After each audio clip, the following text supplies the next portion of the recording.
ಯಾಕೆ ಕುಂತಾ ಇದ್ರಲ್ಲ ಭಾಳ ಕುತ್ಕೊಳ್ಳಿ. ಸರ್ ಇದು ನಮಗೆ ಕೋಲ್ಡ್ ಕಾಲ ಆಯ್ತಂದ್ರೆ ತುಂಬಾ ಮಂಡಿ ರಿಪೋರ್ಟ್ಸ್ ನೋವು. ಬಂತಾ? ಭಾಳ ಜಾಸ್ತಿ ವಾಯು ಇದೆಯಲ್ಲಮ್ಮ, ನೀವು ರೆಗ್ಯುಲರ್ ಆಗಿ ಟ್ರೀಟ್ಮೆಂಟ್ ತಗೊಳ್ತಾ ಇಲ್ಲ. ಎಷ್ಟು ಮಾತ್ರೆ ತಿನ್ಬೇಕು, ಎಷ್ಟು ದುಡ್ಡು ಖರ್ಚಾಗುತ್ತೆ. ಈ ವಾಯು ಅಂದ್ರೆ ಗೊತ್ತೇನಮ್ಮ ನಿಮ್ಗೆ? ಯಾವಾಗ ಥಂಡಿಯಲ್ಲಿ ಜಾಸ್ತಿ ಆಗುತ್ತಾ ಇದು? ಹೌದು ಸರ್, ಥಂಡಿಗೆ ಜಾಸ್ತಿ ಆಗುತ್ತೆ ಸರ್. ಈ ಥಂಡಿಯಲ್ಲಿ ಯಾಕೆ ಜಾಸ್ತಿ ಆಗುತ್ತೆ ಗೊತ್ತಾ ನಿಮ್ಗೆ? ಇದು ರಿಸರ್ಚ್ ಹೇಳೋ ಪ್ರಕಾರ ಈ ಗಂಟಿರುತ್ತಲ್ಲ ಜಾಯಿಂಟ್ಸ್ ಅಲ್ಲೆಲ್ಲ ಅದ್ರ ಪ್ರಕಾರ ಈ ಥಂಡಿಯಲ್ಲಿ ಲೋ ಬ್ಯಾರೋಮೆಟ್ರಿಕ್ ಪ್ರೆಷರ್ ಅಂತ ಇರುತ್ತೆ. ಆ ಲೋ ಬ್ಯಾರೋಮೆಟ್ರಿಕ್ ಪ್ರೆಷರ್ ಇದ್ದಾಗ ಕೀಲಲ್ಲಿ ಇರ್ತಕ್ಕಂಥ ಇದಿರುತ್ತಲ್ಲ ನೀರು ದಪ್ಪ ಅದು ತಿಕ್ಕಾಗ್ಬಿಡುತ್ತೆ.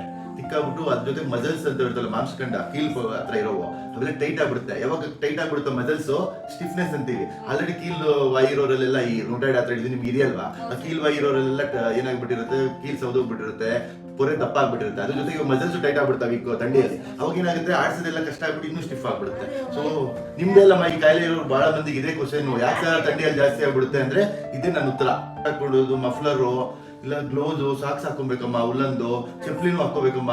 ಮತ್ತೆ ಇನ್ನೇನು ಹೇಳಿ, ತಣ್ಣೀರಲ್ಲಿ ಪಾತ್ರೆ ತೊಳಿಬೋದು, ಬಿಸಿನೀರಲ್ಲೇ ಪಾತ್ರೆ ತೊಳ್ಕೋಬೇಕು, ಬೇಕೇ ಬೇಕು. ಇನ್ನೇನು ಬೇರೆ ನಮ್ಗೆ ಆಪ್ಷನ್ ಇಲ್ಲಲ್ಲಮ್ಮ ನಿಮ್ಗೆ. ಅದಕ್ಕೆ ಬಟ್ಟೆ ಎಲ್ಲ ತೊಳಿಯಕ್ಕೆ ಹೋಗ್ಬೇಡಿ. ಮಧ್ಯಾಹ್ನ ಮೇಲೆ ಬಿಸಿಲತ್ತಿನ ಮೇಲೆ ಬೇಕಾದ್ರೆ ಸ್ವಲ್ಪ ತೊಳ್ಕೊಳ್ಳಿ. ಅರ್ಥ ಆಯ್ತಲ್ವಾ? ಬೇರೆ ಯಾರು ಇಲ್ಲಿ ಬಂದಿದ್ರು, ಅವ್ರು ಹೇಳಿದ್ರು ಚೆನ್ನಾಗಿ ನೋಡ್ತಾರೆ ಹೋಗಿ ಅಂತ. ಅದಕ್ಕೇನೆ ನೀವು ಮತ್ತೆ ಫಾಲೋ ಮಾಡಲ್ಲ ನೀವು. ಬಟ್ ಒಂದೇ ಸತಿ ಅವ್ರದ್ದು ಹೋಗಿರ್ಬೋದು, ನಿಮ್ದು ಹೋಗಿಲ್ಲ. ಇಲ್ಲಮ್ಮ ಆಗುತ್ತೆ, ಎಲ್ಲ ರೆಡಿ ಆಗ್ತೀರಾ, ವರಿ ಮಾಡಬೇಡಿ. ಕರೆಕ್ಟಾಗಿ ಮಾತ್ರೆ ಒಂದು ತಗೊಂಡ್ಬಿಟ್ಟು ಇದು ಹೆಂಗೆ ಹೇಳ್ತೀವಿ ಒಂದು ಮಾತ್ರೆ ಒಂದು ತಗೊಂಡ್ಬೇಕಮ್ಮ. ಎಲ್ಲರಿಗೂ ಒಂದೇ ಸತಿ ಬಂದ ತಕ್ಷಣ ಹೋಗ್ಬಿಡಲ್ಲ ಕಾಯಿಲೆ. ಅರ್ಥ ಆಯ್ತಲ್ವಾ?